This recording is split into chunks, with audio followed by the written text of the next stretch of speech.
میری موت قریب ہے، مجھے ایک ذہین لڑکا دو تاکہ میں اسے اپنا فن سکھا سکوں۔ ٹھیک ہے، وہ لڑکا تمہارا ہوا۔ میری سلطنت کو تمہارے جادو کی ضرورت ہے۔ آپ کا خدا کون ہے؟ وہ جس نے تمہیں پیدا کیا۔ بیٹا، جادو ایک دھوکہ ہے، اصل طاقت صرف ایمان میں ہے۔ تم قتل کیوں نہیں ہوتے؟ کون سی طاقت تمہیں بچا رہی ہے؟ تم مجھے تب تک نہیں مار سکتے جب تک تم میرے رب کا نام نہیں لیتے۔ تصور کریں، ایک دہکتی ہوئی آگ کی خندق، ہزاروں معصوم انسان اور ایک ظالم بادشاہ کا تکبر۔ کیا آپ سوچ سکتے ہیں کہ ایک ماں اپنے شیرخوار بچے کے ساتھ آگ کے الاؤ کے سامنے کھڑی ہو اور وہ بچہ اسے پیچھے ہٹنے سے روک دے؟ یہ محض ایک کہانی نہیں بلکہ تاریخ انسانی کا وہ خونی باب ہے جہاں موت ہار گئی اور ایمان جیت گیا۔ وہ کیا راز تھا جو ایک چھوٹے سے لڑکے نے پایا اور پورے ملک کے ایمان کا سبب بن گیا؟ آج ہم اس عظیم قربانی کی داستان سنیں گے جسے قرآن نے اصحاب اخدود کا نام دیا ہے۔ اسلامک تاریخ میں ایمان اور استقامت کی بے شمار مثالیں ملتی ہیں، لیکن اصحاب اخدود کا قصہ اپنی نوعیت کا سب سے منفرد واقعہ ہے۔ یہ واقعہ نبی کریم صلی اللہ علیہ وسلم کی بعثت سے کچھ عرصہ قبل یمن کے علاقے نجران میں پیش آیا۔ یہ ایک ایسی جنگ تھی جو تلواروں سے نہیں بلکہ نظریات اور عقیدے سے لڑی گئی۔ سورہ البروج میں اللہ تعالیٰ نے ان لوگوں کا ذکر نہایت دردناک اور پرجلال انداز میں کیا ہے۔ یہ کہانی ہمیں سکھاتی ہے کہ جب حق اور باطل کا ٹکراؤ ہوتا ہے تو بازوئے شمشیر نہیں بلکہ دل کا یقین جیتتا ہے۔ آج کی اس ڈاکیومنٹری میں ہم اس سفر پر نکلیں گے جہاں ایک جادوگر، ایک راہب اور ایک سچے مومن لڑکے کی جدوجہد نے تاریخ کا دھارا بدل دیا۔ یمن کا بادشاہ دو نواس ایک ظالم اور خود پسند حکمران تھا جس نے خدائی کا دعویٰ کر رکھا تھا۔ اس کی طاقت کا اصل راز ایک بوڑھا جادوگر تھا جو اپنی شعبدہ بازی سے لوگوں کو مروب رکھتا تھا۔ وقت گزرے کے ساتھ جادوگر بوڑھا ہوا تو اس نے بادشاہ سے کہا، مجھے ایک ذہین لڑکا دو تاکہ میں اسے یہ فن سکھا سکوں۔ بادشاہ نے ایک ہونہار لڑکے کا انتخاب کیا۔ وہ لڑکا روزانہ جادوگر کے پاس جانے لگا، لیکن قدرت کو کچھ اور ہی منظور تھا۔ جادوگر کے راستے میں ایک راہب یعنی اللہ والے کا ٹھکانہ تھا۔ راہب اللہ کا ولی اور توحید کا علم بردار تھا۔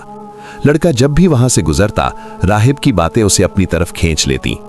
جادوگر اسے جادو سکھاتا جبکہ راہب اسے کائنات کے اصل خالق کی پہچان کرواتا۔ لڑکے کے دل میں ایک کشمکش شروع ہو گئی۔ حق کیا ہے، جادو یا اللہ کی طاقت؟ ایک دن راستے میں ایک عظیم الجثہ درندے نے لوگوں کا راستہ روک رکھا تھا۔ لڑکے نے سوچا، آج میں جان لوں گا کہ اللہ کے نزدیک راہب پسندیدہ ہے یا جادوگر۔ اس نے ایک پتھر اٹھایا اور دعا کی، اے اللہ، اگر راہب کا دین تیرے نزدیک جادوگر کے کام سے بہتر ہے تو اس جانور کو ہلاک کر دے۔ اس نے پتھر مارا، جانور ڈھیر ہو گیا اور راستہ کھل گیا۔ یہ اس لڑکے کی زندگی کا پہلا معجزہ تھا جس نے اسے یقین کی منزل تک پہنچا دیا۔ لڑکے نے جادو چھوڑ کر اللہ کی بندگی اختیار کر لی۔ اب اس کے ہاتھ میں اللہ نے وہ شفا دی تھی جو کسی جادوگر کے پاس نہ تھی۔ وہ اندھوں کو بینائی دیتا، کوڑیوں کو شفا بخشتا، لیکن ایک شرط پر، میں شفا نہیں دیتا، شفا اللہ دیتا ہے۔ اگر تم اس پر ایمان لاؤ گے تو میں تمہارے لیے دعا کروں گا۔ یہ خبر بادشاہ کے مقرب خاص تک پہنچی جو بینائی سے محروم ہو چکا تھا۔ لڑکے کی دعا سے وہ ٹھیک ہو گیا اور اللہ پر ایمان لے آیا۔ جب وہ دربار میں پہنچا تو بادشاہ حیران رہ گیا۔ تمہاری بینائی کس نے لوٹائی؟ بادشاہ نے گرج کر پوچھا۔ میرے رب نے، درباری نے پرسکون لہجے میں جواب دیا۔ میرے سوا تیرا کون رب ہے؟ بادشاہ غصے سے پاگل ہو گیا۔ درباری نے جرت سے کہا، میرا اور تمہارا رب اللہ ہے۔ یہ سنتے ہی بادشاہ نے درباری پر تشدد شروع کر دیا، یہاں تک کہ اس نے لڑکے کا پتہ بتا دیا۔ لڑکے کو لایا گیا تو بادشاہ نے اسے جادو چھوڑنے کا حکم دیا، مگر اب لڑکا حق کی میں پی چکا تھا۔ اسے پہاڑ کی چوٹی سے گرانے کا حکم دیا گیا، مگر پہاڑ لرزا اور سپاہی گر گئے، لڑکا بچ گیا۔ उसे समंदर में डुबोने की कोशिश की गई, मगर मौजों ने उसे किनारे लगा दिया और सिपाही गर्क हो गए। वो बार बार मौत के मुंह से निकलकर वापस बादशाह के पास आता ताकि उसे पैगाम हक पहुंचा सके। लड़के ने बादशाह से कहा, तू मुझे तब तक नहीं मार सकता जब तक वो तरीका इख्तियार ना करे जो मैं बताऊं। बादशाह अपनी नाकामी से तंग आ चुका था। उसने पूछा, वो तरीका क्या है? लड़के ने कहा, तमाम लोगों को एक खुले मैदान में जमा करो, मुझे एक दरख्त के तने से लटकाओ, मेरे तरकश से एक तीर निकालो और कहो, इस अल्लाह के नाम से जो इस लड़के का रब है, फिर मुझे तीर मारो। बादशाह ने बिल्कुल ऐसा ही किया। हजारों का मजमा सांस रोके खड़ा था। बादशाह ने तीर छोड़ा, तीर लड़के की कनपटी पर लगा। लड़के ने मुस्कुराकर अपना हाथ जख्म पर रखा और रूह खालिक़े हकीकी के सुपुर्द कर दी। बादशाह ने समझा वो जीत गया, मगर अचानक पूरा मैदान एक ही आवाज से गूंज उठा, आमन्ना बिरब्बिल गुलाम, यानी हम इस लड़के के रब पर ईमान लाए। बादशाह की अपनी तदबीर उस पर उलट पड़ी। एक लड़के की शहादत ने पूरे मुल्क को तौहीद के नूर से मुनव्वर कर दिया था।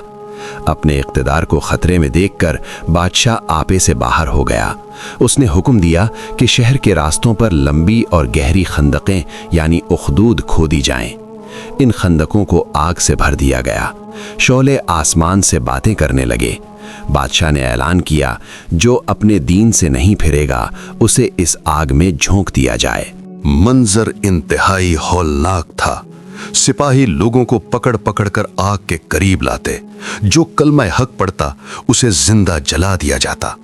लेकिन ईमान का आलम यह था कि लोग खुशी खुशी आग में कूद रहे थे।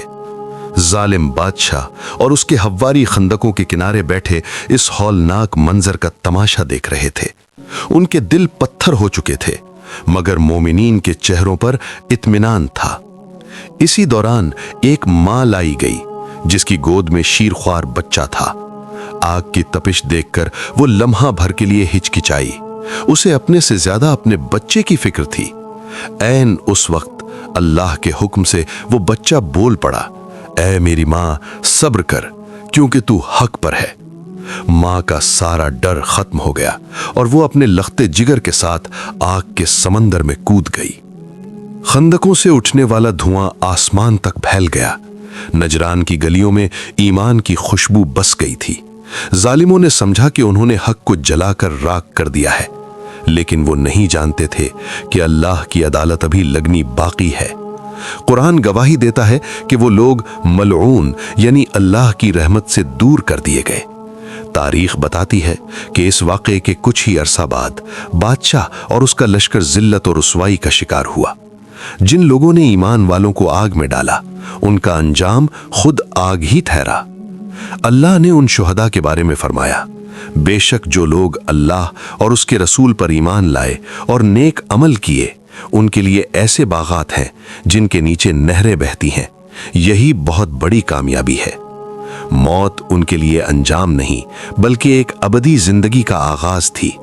वो आग उनके जिस्मों को तो जला सकी, मगर उनके ईमान को छू भी ना सकी। वो खंदकें हक और बातिल के दरमियान एक ऐसी लकीर बन गईं जो कयामत तक के लिए निशाने इबरत बन गईं। असहाबे उखदूद की ये दास्तान हमें कई सबक देती है। पहला सबक ये कि हक की राह में तादाद या मादी ताकत की अहमियत नहीं होती, बल्कि असल ताकत ईमान की है। एक छोटा सा लड़का अपनी सच्चाई से पूरे मुल्क की सोच बदल देता है। दूसरा सबक ये है कि दुनिया की कामयाबी और नाकामी का मयार वो नहीं जो हम समझते हैं। बज़ाहिर वो मोमिनीन आग में जलकर ख़त्म हो गए, लेकिन अल्लाह की नज़र में वो कामयाब ठहरे। आज की मादा परस्त दुनिया में जहां हम जरा सी मुश्किल पर समझौता कर लेते हैं, असहाबे उखदूद का वाक़या हमें बताता है कि उसूलों पर समझौता ना करना ही असल बंदगी है। हमारे लिए पैगाम वाज़े है, हक पर कायम रहो, चाहे हालात कितने ही कठिन क्यों ना हो। अल्लाह का वादा सच्चा है और आखिरत का अजर दायमी है। अगर आपको ये वीडियो अच्छी लगी हो तो रयान टेल्स को सब्सक्राइब करें, वीडियो को लाइक करें और कमेंट ज़रूर करें।